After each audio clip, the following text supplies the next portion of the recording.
ایک پلان وہ ہے جو انسان کرتا ہے، ایک پلان وہ ہے جو اللہ کرتا ہے۔ آپ کو یاد ہوگا جب ابراہیم رئیسی کی شہادت ہوئی تھی، ایک ویڈیو کی تھی، تو اس کا تھمبنیل تھا کہ مولا ابراہیم رئیسی کی جائے شہادت پر موجود تھے۔ یہ ہم نے ایک ویڈیو کی تھی۔ اب منظر نامہ یہ بن رہا ہے کہ کہتے ہیں کہ جب شام سے خیر اٹھ جائے گی تو مولا کا وقت آ جائے گا، ان کے ظہور کا وقت ہوگا۔ سوال یہ بنتا ہے کہ کیا یہ واقعی طے تھا، یہ ہونا ہے؟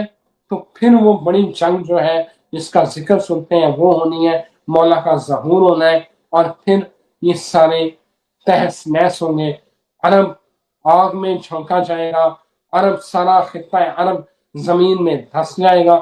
یہ وہ وقت آ چکا ہے۔ منظر نامہ کیا بنے گا، اس جنگ کے نتائج کیا نکلیں گے، کتنے لوگ لقمہ اجل بنیں گے، یہ جانتے ہیں محمد اسامہ علی، پاکستان اور دنیا بھر میں دیکھے جانے والے معتبر مستند اسٹرالوجر۔ جی بہت شکریہ آپ کا۔ بسم اللہ الرحمن الرحیم، الحمدللہ رب العالمین، اللہم صلی علی محمد وعلی محمد۔ دیکھیں لوگ ابھی نا کنفیوز ہیں۔ ابھی آپ لوگوں کو اگر کسی کو بھی پوچھو کہ خدا کی معرفت کا ذریعہ، دین محکم، پریکٹیکل اسلام اور اسلام کا کوئی اکنامک سسٹم آپ لوگوں کو کوئی پتہ ہو، آپ کے بڑے بڑے مفکر آئے، آپ کے بڑے بڑے اسکالرز آئے، آپ کے بڑے بڑے مجتہد آئے، ہر فرقے میں بڑی بڑی شخصیات پیدا ہوئی، لیکن کیا آپ لوگوں کو بت و باش، اسلامک بت و باش دے پائے؟ کیا 56 اسلامی ملکوں میں اسلامی اکنامک سسٹم کا جیسے کہتے ہیں قیام ہو گیا؟ کیا آپ لوگوں کو اللہ اور اس کے رسول صلی اللہ علیہ وآلہ وسلم کا وہ دین وہ سمجھ آ گیا؟ کیا آپ لوگوں نے دولت کی منصفانہ تقسیم کو سمجھ لیا؟ کیا آپ لوگوں نے ایک ہونا سیکھ لیا؟ کیا آپ لوگوں نے یہ بات باور ہو گئی آپ لوگوں کو کہ زمین سے نکلنے والی جتنی بھی فضل ہے جو اللہ تعالیٰ خود فرماتا ہے کہ میں نازل کرتا ہوں، اس پہ سب کا برابر حق ہے؟ کیا آپ لوگوں کو یہ بات سمجھ آ گئی؟ کیا آپ لوگوں کو یہ بات سمجھ آ گئی کہ جتنا بھی انسان کا قیام ہے اس دنیا میں وہ صرف شیطان سے لڑنے کے لیے، اس کا ایک ہی محور اور ایک ہی مقصد ہے کہ وہ شیطان سے لڑنے کے لیے زمین پہ اتارا گیا، اس کو اپنا ازلی دشمن۔ وضو کیوں کرتے ہیں؟ وضو صرف آدم کی اس یاد میں کرتے ہیں جب آپ حضرت آدم علیہ السلام نے اس پودے کو ہاتھ لگایا تو ہاتھ انوالو ہوا، اس کے بعد وہ جو اس جیسے کہتے ہیں نا کہ اس شیطان کی اس لغزش کروانے کی یہ گناہ نہیں تھا، کوئی نعوذ باللہ حضرت آدم علیہ السلام نے کوئی شرعی حد پار نہیں کر دی تھی، کوئی اللہ کی مقرر کردہ حد کو کراس نہیں کر لیا تھا، کوئی حرام کو ہاتھ نہیں لگا لیا تھا، صرف ایک تنبیہ تھی، ایک احتیاط تھی، ایک خوبصورتی تھی اس احتیاط میں، بس اس کو بائی پاس کیا تھا۔ تو اس کا اثر جو ہے وہ پھر آپ نے یوں سر پہ ہاتھ رکھا جو آپ کو مسح کرایا جاتا ہے کہ وہ مجھ سے کیا ہوا، تو اس وقت جتنے بھی ظاہری اعضاء تھے ان پہ ایک سیاہی آئی، جو انوالو ہوئے، پاؤں انوالو ہوئے، ہاتھ انوالو ہوا، اور پھر آدم نے کہا یوں میں نے کیا کر لیا۔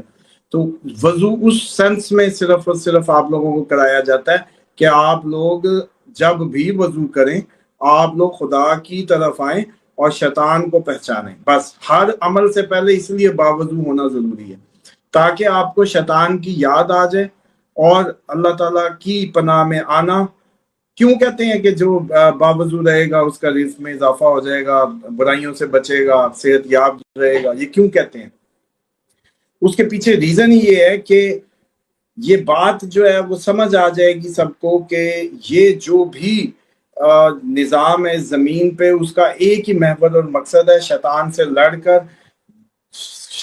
لڑ کر اللہ تعالیٰ کی رضا تک پہنچنا، یہ ایک مقصد ہے۔ اسی مقصد کے تحت تمام انبیاء آئے آپ کو تیاری کرانے، اسی مقصد کے تحت یہ پورا نظام ہے اللہ تعالیٰ کی ولایت کا، جس کی اللہ کہتا ہے اللہ ولی الذین آمنوا یخرجوہم من الظلمات الی النور والذین کفروا اولیاءہم الطاغوت یخرجونہم من النور الی الظلمات۔ یہ ہے مشن سٹیٹمنٹ، یہ ہے پوری دنیا کا۔ یہاں سب آپ کو پتا چلے گا کہ اللہ آپ کے لیے جبرائیل اتارے گا یا یہاں کا کوئی سسٹم وضع کرے گا۔ ابھی آپ لوگوں کو کیونکہ بہت وقت چاہیے اس بات کو سمجھنے کے لیے کہ انسان نے اپنی جو معرفت ہے اللہ تعالیٰ کی معرفت، جس نے جی اپنے نفس کو پہچانا اس نے اپنے رب کو پہچانا، سنا ہوگا سب نے۔ تو اب پرابلم یہ ہے کہ انسان شرافت سے سمجھ نہیں رہا تھا۔ اسکالرز آئے، آپ لوگ مست ہے، کوئی کسی فرقے میں، کوئی کسی فرقے میں، کوئی تھوڑا سا ٹھنڈا سکینت، ہر جگہ اللہ کے ذکر سے اترنی ہے۔ اللہ کا کلام جس جگہ جس محفل میں پڑھا جائے گا سکینت اترے گی، لیکن آپ لوگ اس سکینتوں پہ تکیہ کر کے بیٹھ گئے نا۔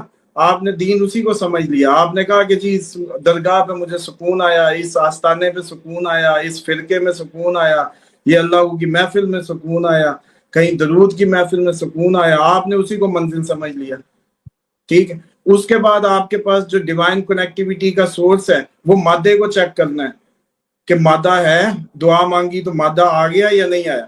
اب ہونا یہ ہے کہ یہ جو سارا منظرنامہ بن رہا ہے، یہ جتنا آپ لوگوں کو جو سمجھ نہیں آ رہی وہ یہ ہے کہ آپ لوگوں کو سمجھانے کی غرض سے آپ لوگوں کو ساری چیزیں ٹرائی کرائی جانی ہیں۔ بس مثال کے طور پہ آپ کو لگتا ہے کہ میزائل ٹیکنالوجی ہو تو بڑا بھائی کمال ہو جاتا ہے، وہ کہیں گے یہ لو چلاؤ۔ آپ کہتے ہیں جی ایٹم بم ہو تو بڑا کمال ہو جاتا ہے، وہ کہیں گے یہ لو چلاؤ۔ وہ کہیں گے کہ ڈالرز میں آپ کا جیسے کہتے ہیں نا کہ ذخیرہ زیادہ ہو تو انہوں نے کہا نا وہ بھی چلاؤ۔ جو دنیاوی اسباب انسان جس پہ تکیہ کر کے بیٹھا سوچ رہا ہے، ہر وہ تکیہ اس کا جس چیز پر ہے وہ ہوا ہونی ہے۔ اب اس کے لیے جنگ بہترین فلٹر ہے، جنگ بہترین فلٹر ہے، کیونکہ آپ اسلام کی چادر میں نہیں آئے۔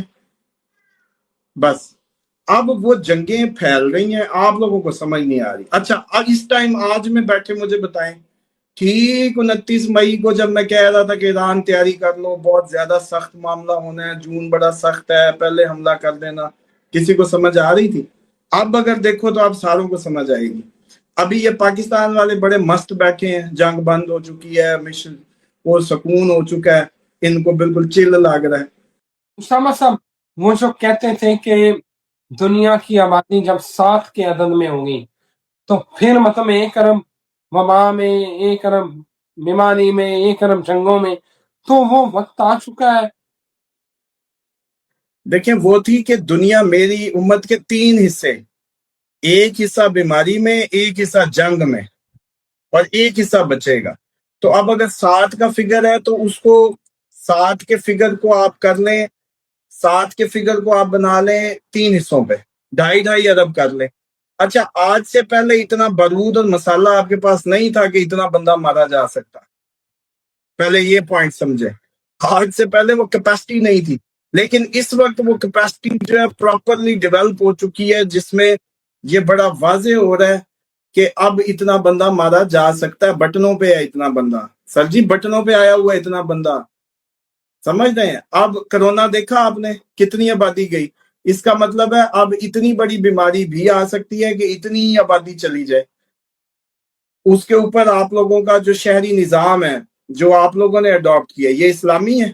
آپ لوگوں کے کسی اسلامی ملک کا مجھے دکھا دیں کہ شہری نظام نبی پاک صلی اللہ علیہ وآلہ وسلم کی جو وہ ہے نماز کے وہ جو حدیث ہے سوری اس کے مطابق ہو، جو علامہ اقبال نے ہٹلر کو پیش کی تھی۔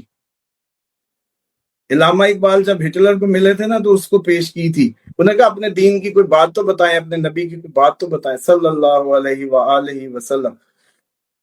علامہ اقبال نے کہا کہ روایت ہے کہ تھوڑی آبادیاں رکھو، بیماریوں سے بچو گے، تھوڑی آبادیوں میں رہنا، بڑی آبادیاں نہ کرنا۔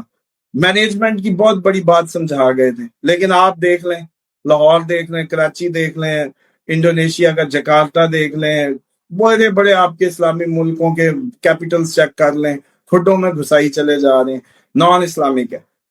تو اب مسئلہ یہ ہے کہ اب انسان اس ٹائم اس حالت تک پہنچ چکا ہے۔ اچھا چلو اگر اپنے نبی کی اس بات پہ صلی اللہ علیہ وآلہ وسلم اس بات پہ اگر آپ لوگ آبادیاں پھیلی ہوئی رکھتے تو ایک بکھری ہوئی آبادی کو کتنا نقصان ہوتا، اور اب فلیٹ کی بلڈنگ پہ ایک میزائل کتنے گھروں کو کافی ہے؟ ایک ہی بلڈنگ گرانی ہے